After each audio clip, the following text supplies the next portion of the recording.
10 reasons you should use cooking as part of your therapy. And this is part 2.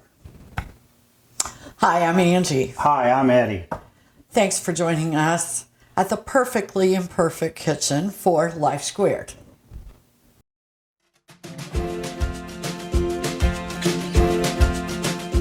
Welcome to Life Squared, brought to you by the Perfectly Imperfect Network, from imperfect folk everywhere.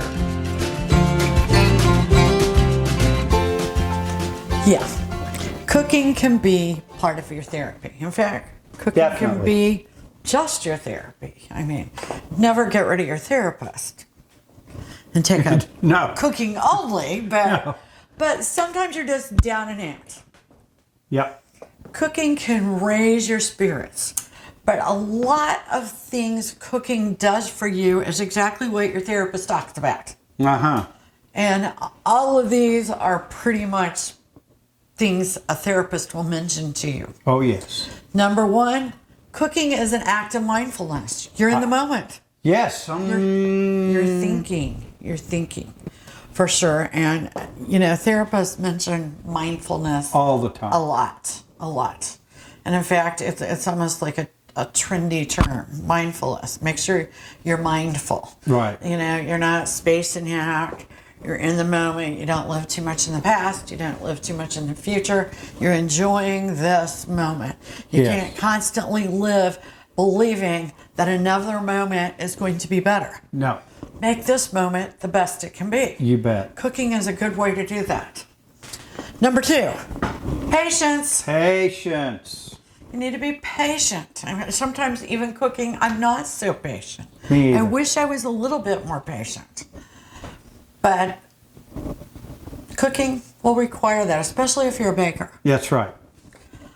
Number 3, it eases stress. Oh, yes. Especially when you want to transition, like you come home from the office and you need something to do to quit thinking about the office. I used to have a long drive, and Yeah. that would work wonders. I could transition from being the work person to the mom and the wife and all that, and it really helped. But for example, now we've got you've got like a 5-minute drive home. 5 to Yeah. 6. Can't really transition, but one way we do kind of transition is by fixing dinner. Yep. So it helps you. It works. Absolutely. Number 4, it improves your mood. Oh, yeah. Oh, yeah. Yeah, I mean, you know, if you're making great food that's nourishing and fun, how can you be in a bad mood? Exactly. Good food puts you in a good mood. Exactly. Period. And make your food good. Yes. You don't have to make crappy food. You No. know what? It costs the same to make crappy as good. Yes, it So, does. you know, do that. You can make a lot of things with whatever's in your fridge. You bet. Or your pantry. Number 5, it creates happiness. I mean, look at commercials. You know, families, they've got all this togetherness, families together smiling, in the they're kitchen, together laughing. eating. I mean, let's face it, do you ever get together with somebody and not eat? No. I never do, so I probably should. Well, we should, but we don't. We're not going to either. It does. It creates happiness. Number 6, experts say it helps relieve depression for all the reasons we just mentioned. Has to.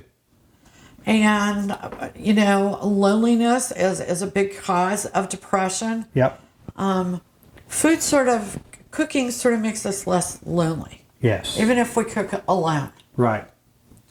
Number 7, effects are similar to meditation and yoga. Uh-huh. Now, I say this all the time. One of the most meditative things I do is make a salad. true. I make way too many salads. We eat a lot of salad. Yeah, sometimes you go, no, just leave the salad off. I'll skip tonight, please. It is because it's very meditative. You're using wholesome, you know, natural things that are raw and very earthy. She likes the knife, Very too. beautiful. I love the knife. Exactly. So that's number 8 there. Slicing and dicing. Oh, yeah. Soothes the mind and soul. Yeah.